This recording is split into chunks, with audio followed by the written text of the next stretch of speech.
Welcome to Podcast 83, a regular look at the news, stories, and trends related to Michigan's 83 counties from the Michigan Association of Counties. All right, good afternoon, everyone. Welcome to Podcast 83, the podcast put on by the Michigan Association of Counties. Today, we, of course, are joined by Deena Bosworth, our Director of Government Affairs, and then a new face on the podcast, Steve Liedel from Dykema Law Firm here in Lansing. He's a member there. Steve, how you doing? I'm doing well. Hope you're doing well, Steve. Yeah, doing great, thanks. Deena, you're doing great? I'm doing great. All right. Well, we're recording this kind of the end of 2023 here, but I think it'll probably end up airing beginning of 2024. So let's get right into it. So we brought Steve here today because there is an initiative, a referendum, and we'll kind of maybe get into the differences there too. Steve can talk to that at the Board of Canvassers that has to do with basically eliminating property taxes. All property taxes. So start doing the math in your head. I'm sure when you hear that, you're probably saying to yourself, wow, that seems like it'd be a great idea. But when you start digging into it more and more, as far as the impacts on local governments, specifically counties, of course, schools, it becomes a lot different conversation. So that's why we brought in Steve today. He's kind of a resident expert on these type of initiatives that go through the State Board of Canvassers. And we're going to talk a little bit today about process. First, what is the process to get in front of the canvassers? What is the process once you're approved? If you're approved, if you're not approved, how does that all work? So with that, Steve, I'll kind of turn it over to you. What can you tell us a little bit about what's been in front of the canvassers? What are we talking about here? Sure. Well, Steve, the Michigan Constitution it actually permits citizens, registered voters, to engage in three different forms of direct democracy. One is a proposal to amend the state constitution, which requires a certain number of signatures. Another is a proposal to initiate a law, much like the legislature would pass a state law. There is a process with signatures to propose before the legislature, and if the legislature doesn't approve or act, to have the voters approve the law, notwithstanding action or inaction by the legislature. And the third is the referendum, and that's the right of voters to submit signatures and submit the question of whether or not a law enacted by the legislature should take effect or not. Originally with the so-called Axe My Tax proposal, the proponents submitted a proposal that did two of the things permitted under the Constitution at the same time, which is not permitted. They both proposed amending the state constitution, and they secondly proposed repealing the General Property Tax Act, which authorizes all real and personal property taxes in the state and has since 1893. That's not permitted under our Constitution, so when they first appeared before the Board of State Canvassers, they withdrew their proposal. So they were at the canvassers one time, so then they withdrew that first proposal, then they came back again, correct? Correct.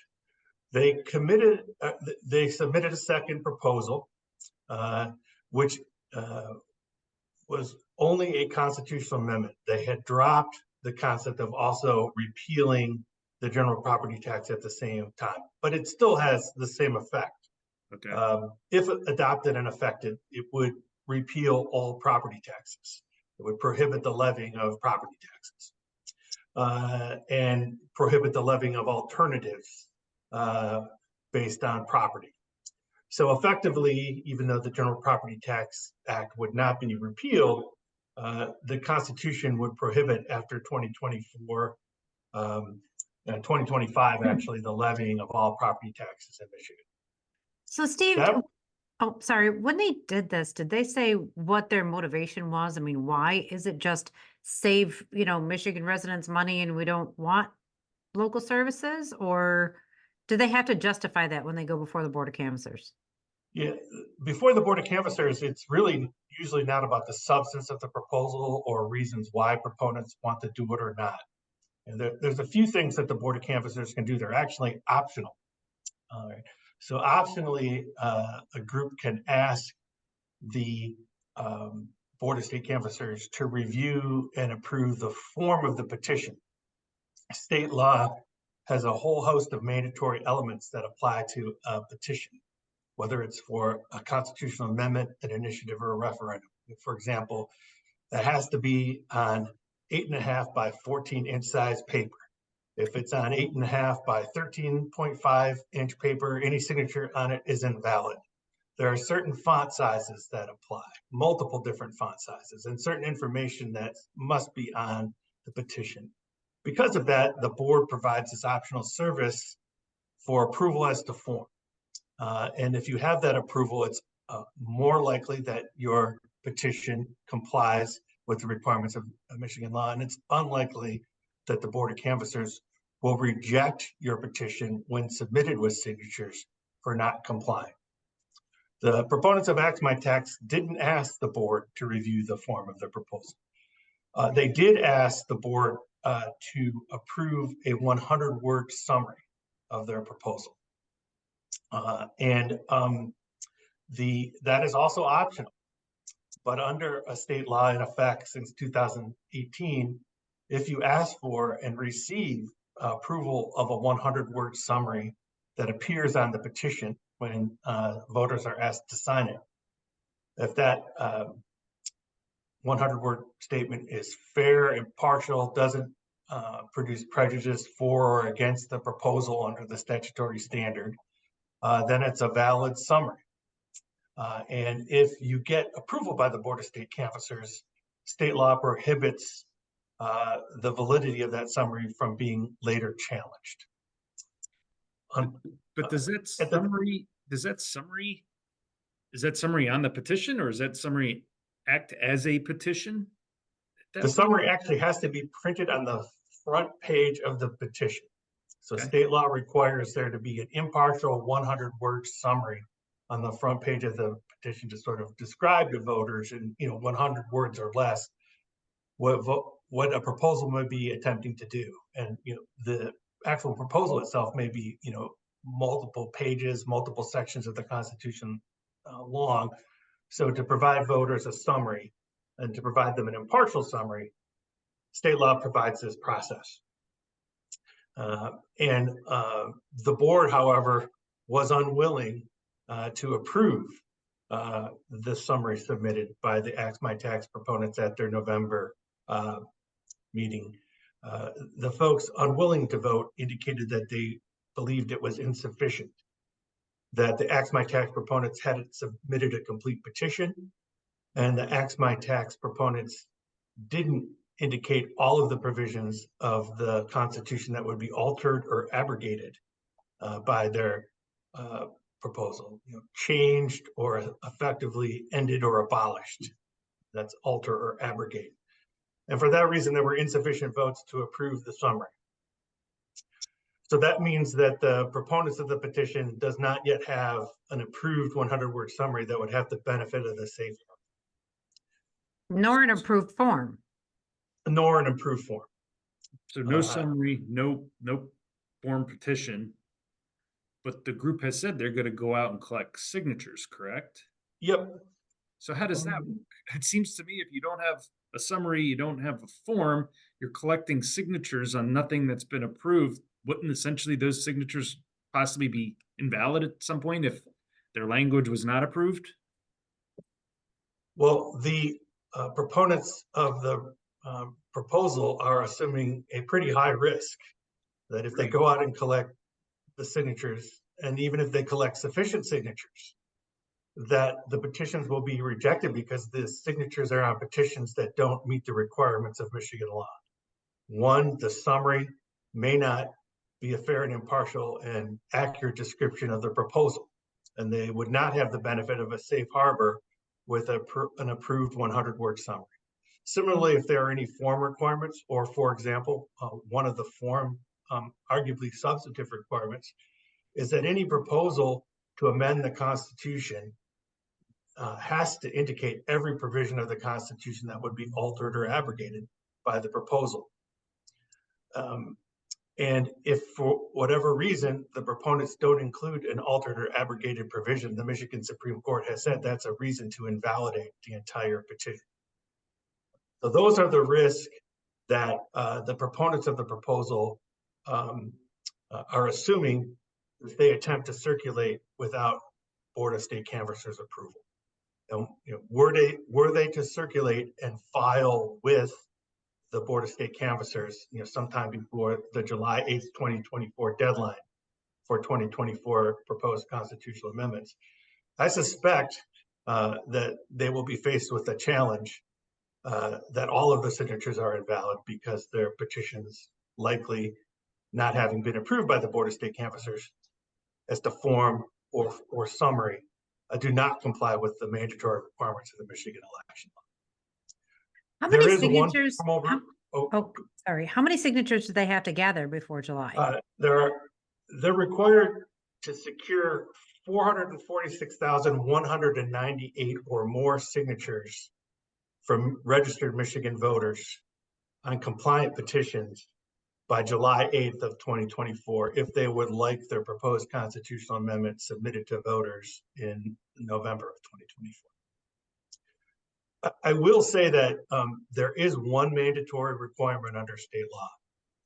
State law does mandate that before the group circulates their petition, they are at least required to submit a copy to the state Secretary of State.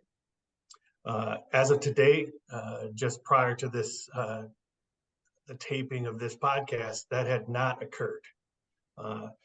The group is publicly indicating that they plan to launch their petition drive on January 1.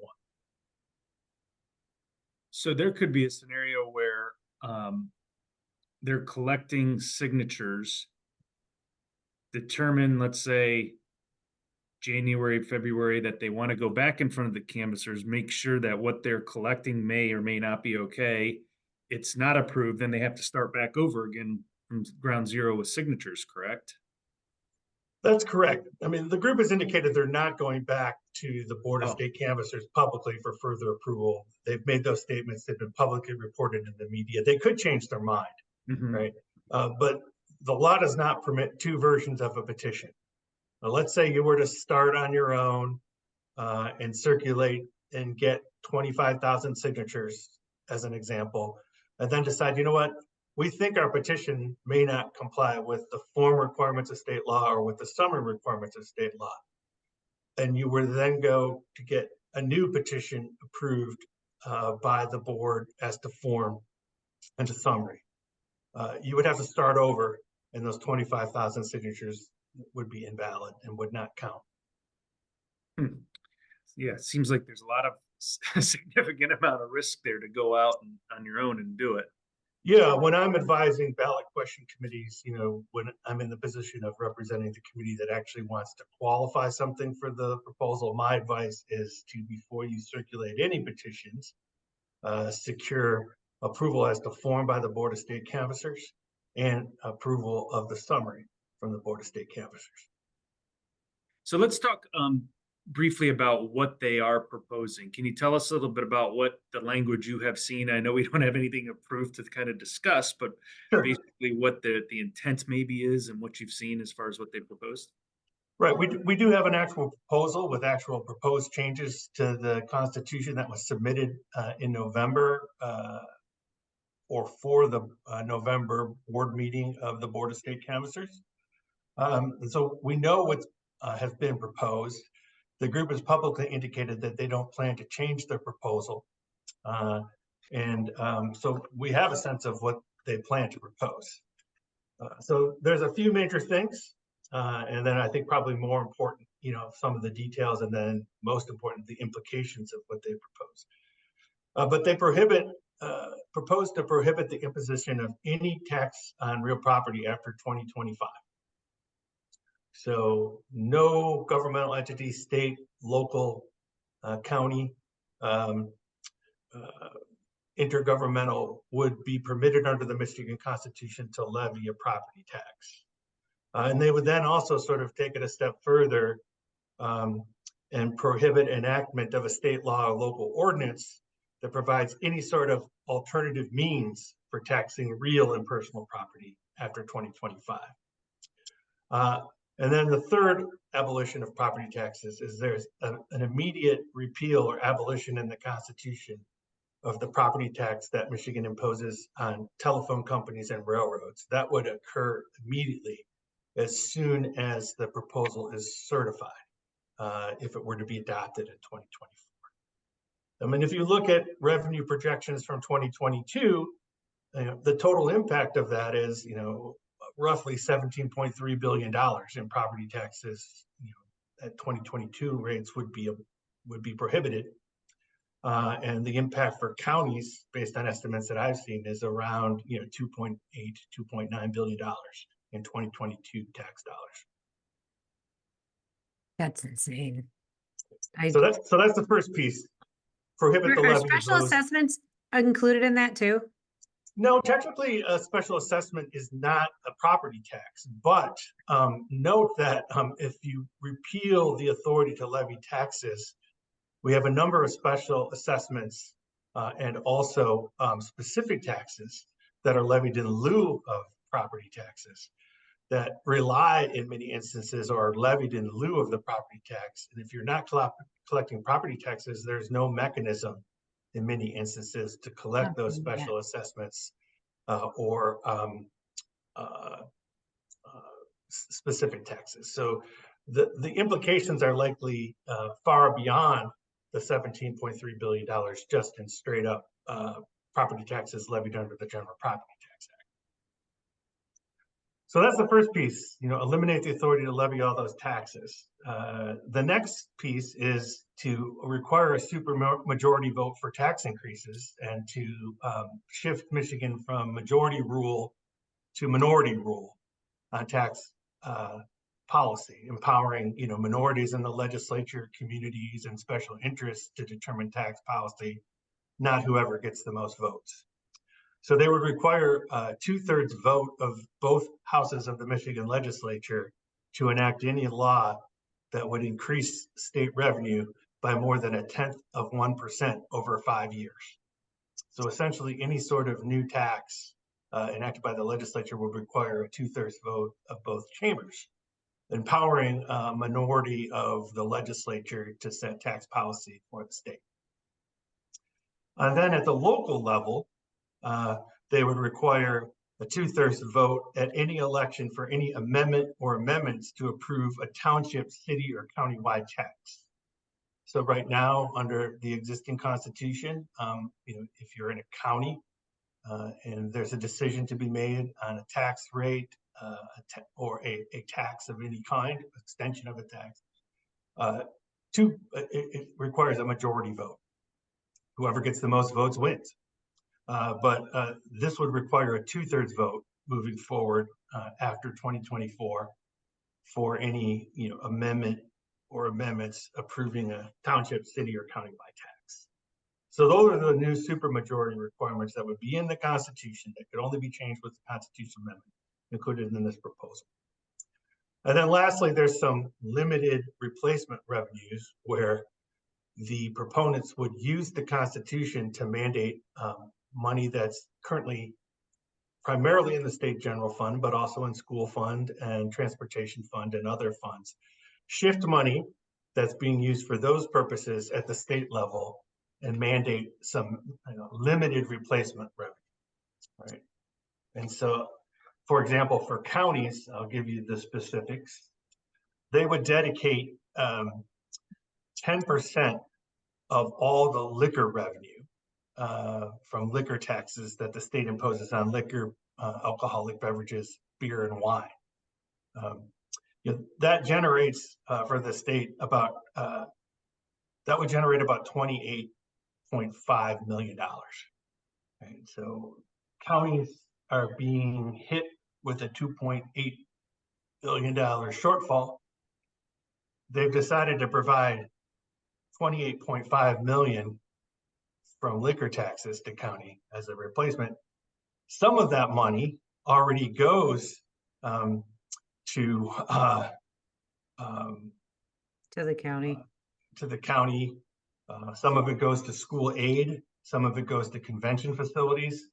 Some of it goes to the general fund. So in addition, they would take 10% of the tax currently levied on tobacco products, which goes to the general fund, and give that to counties, require the legislature to appropriate that to counties. And that would be 89.3 million. So the total replacement revenue for counties for the 2.9 billion actually in property tax revenue lost is 117.9 million. That's about replaces about 4.1% of the lost revenue. That's that's good news if you're a county. If you're a school district, the proposal provides no replacement revenue. If you're a library district that levies a tax, no replacement revenue. If you are a parks authority, a fire authority, multi-jurisdictional law enforcement and fire, any sort of multi-jurisdictional authority other than a city, village, township, or county, the proposal provides no replacement revenue and prohibits you from levying any property taxes. So that's the three things that the proposal does. It bans property taxes essentially in any form moving forward after 2025. It requires a supermajority vote for any tax increases, including those that might be necessary to replace the $17.3 billion in property taxes that are eliminated. And then it provides some crumbs, some limited revenue of about 117.8 million for counties. And I would note the proposal claims that it is in addition to and not in lieu of county revenue sharing provided by law. But nothing in the proposal prohibits the legislature from changing the law to reduce or eliminate revenue sharing. In fact, because this would have such an impact on state revenues, arguably the state may have no choice but to eliminate statutory revenue sharing in order to balance its budget. So the net impact, may be a net reduction in replacement revenue if statutory revenue sharing has to be eliminated because the state can't afford to pay it. Cities, villages, and townships are a little better off, but they're limited to using it only for some pretty narrowly defined essential services. I think for cities and villages and townships, they would get approximately 1.8 billion in replacement revenue, but that would replace, essentially 4.5 billion in property tax revenue that they would lose. So they would get about a 38.5% replacement, not accounting for any changes to statutory revenue sharing that would be necessitated by the hole created in the state budget. So. Yeah, so this impacts local millages are gone, for your veterans, for your roads, for public safety, those are all gone, right? Based on this proposal. Yep. And then, you're talking state revenue sharing, statutory side for counties, Deena is what, about 240 million. Yeah, 240, 250.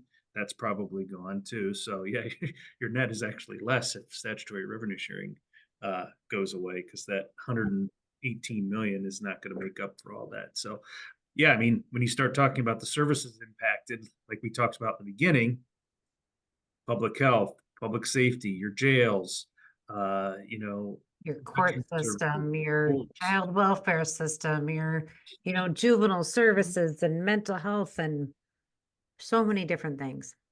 So yeah, if you think about it, you may have some revenue at a county still, to the extent you're allowed under state law to charge a 911 system fee on land and mobile lines. So you can, I guess, fund at least in part your 911 operators or your 911 system, but the problem is you wouldn't have any money to dispatch anyone, or the local units wouldn't have any money to dispatch anyone to provide assistance to the person on the other end of the 911 line. And I can't even imagine that replacement revenue would fund a very small sheriff's department and jail in each county across the state. Right, we're talking 117.8 not gonna happen. million. That's statewide, right? To replace 1.6 billion in property tax revenue just at the county level. And we know that this proposal would reduce state revenue by approximately $4 billion. And if the state has to plug a $4 billion hole in its budget, it has to look at discretionary spending. Obviously, it has to fund mandatory funding, but statutory revenue sharing for counties and others is technically discretionary. And as we have seen in prior type budget years, some decades ago now, but when the state has a shortfall, typically statutory revenue sharing takes a hit or a pause. And so I think you'd have to offset that replacement revenue with, in addition to the lost property tax revenue, the likely severe reduction or elimination of statutory revenue sharing. I really hope we don't release this podcast before Christmas. Why? Oh, It's this not good so news for the depressing. This citizens is of this terrible. state, certainly, that expect safe communities, quality services for their money from their local units of government and from their school systems. Certainly, I don't know how we would attract people to this state. That's going to be my point. If we're talking about increasing our population, which will be another podcast we're doing, seems to work very counter. Right. If you look at the states that are growing, I'm not aware of any of them that are, as significantly eliminating property taxes as is proposed in this proposal. Right. Or let's just call it, they're trying to bankrupt government in a way Well, I that think the they phrase have back no in the money left to. Yeah.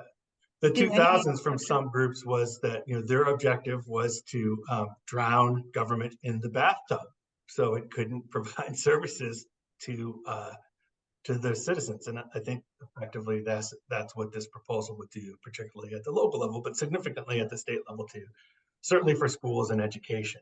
I mean, and as you think about it, as you know, at the county level, for many governmental entities, property taxes are either the significant or exclusive method for raising revenue, right? You may, with voter approval, levy limited property taxes. There are significant limitations on the amount of taxes that can be levied, and no tax is ever levied without approval of a majority of the voters, levy the tax. Since 1978, under the Headley Amendment, voters approved the taxes that they choose to impose on themselves. It's not as if counties have a mechanism or legal authority to impose other taxes. No. The counties can't impose a sales tax. That would require a constitutional amendment in addition to state law changes with supermajority requirements now under this proposal if it were to take effect. You can't levy an income tax. You can't levy alternative taxes on property. You don't have authority to levy other taxes. There may be some fees such as the 911 fee that we discussed, but it's not as if counties would be in a position to help themselves. Even if citizens wanted to raise revenue in another way, because they would prefer another form of tax compared to a property tax, they do not have that option in your counties. And that's the case with all other governments. Cities have limited authority with voter approval to levy a limited income tax, but that would not be sufficient for cities to make up their revenue losses. And there are other entities. I'll give you one example. If you live in Southeast Michigan, we have the benefit of the Huron-Clinton Metro Park Authority. Mm-hmm. It's almost 100 years old, right? That exists under a special law, a local act enacted in the 1930s. It can only raise revenue in one of two ways. One, it can charge an admission fee, which they do, a small admission fee to use the metro parks, or a property tax, which they levy to support and maintain the park system. Well, this proposal would eliminate the major source of funding, property taxes. And because it's a local act under our 1963 Constitution, there's no mechanism, even if the legislature could muster a supermajority vote for the legislature to amend a local act anymore. And so there's not even a legal path to give them an alternative revenue source. So what would an entity like that do? Either charge exorbitant admission fees or they would close. This is scary. This is really scary. I have one last question for you. Have you ever seen a proposal like this that is this irresponsible? Have you Irresponsible, I mean, draconian, math challenged. You pick the adjective. Certainly not in Michigan, but I don't believe I've seen one this restrictive, in seriously considered in any other state in recent history that I'm aware of. Certainly, we have tax limitations that the voters have approved. We have the Headley Amendment here. There's Proposition 13 in California. We had Proposal A in 1994, which imposes certain restrictions and actually eliminated school operating taxes for primary residences, right? Yeah. And provided, in that instance, the voters provided multiple alternative mechanisms for replacement revenue so that schools could continue to operate if their school operating property taxes are eliminated for the most part. Here, they only do the first half. They eliminate the property taxes, but they don't provide sufficient replacement revenue or mechanisms for citizens to opt to do that on their own. I'll give you one other thing that also sort of appears unprecedented. A number of your counties, certainly a number of other local governments, local government authorities, go to their voters and ask for permission to borrow money and issue bonds and notes. And in almost every instance, those bonds and notes promise to repay those notes to the investors with revenues from a property tax that's levied. In fact, in many instances, they promise to levy sufficient property taxes to pay back the investment made by these private investors. There's no exception for bonded indebtedness. Simply, if there are notes to be paid off in 2025 with property taxes, there's no authority to levy the property taxes to pay off those notes. Now that then, in addition to the burdens on counties and other units, raises the risk of a default and a downgrade in credit rating and severe, financial implications and potential, downgrades to credit ratings if you miss a bond payment, which is something that typically does not happen in this state. But that's the risk that's being assumed. And even in the Headley Amendment in the 1970s here in Michigan, we saw an exception for bonded indebtedness. This doesn't even recognize that these binding legal commitments to investors in our communities are out there, and it would essentially blow those commitments up. Yeah, so obviously some wide-ranging implications here that may or may not have been considered when making this proposal. Well, Steve, thanks for your time today. Great history lesson in the beginning there on how all these the three different methods of getting change and where this one comes in from, and then obviously a very in-depth discussion on the implications of this proposal. So thank you today for your time. We appreciate it. Deena, thank you. I do have to say I'm a bit biased, but anytime you can get two Steves on a podcast, it's going to be a good podcast. So I'm sure everyone is really excited to hear that too. So with that, thanks, really appreciate being with you today, Steve. Yeah, thank you, Steve, and thank you, Deena. Have a great day, everyone. Thank you. Thank you for listening to today's episode of Podcast 83.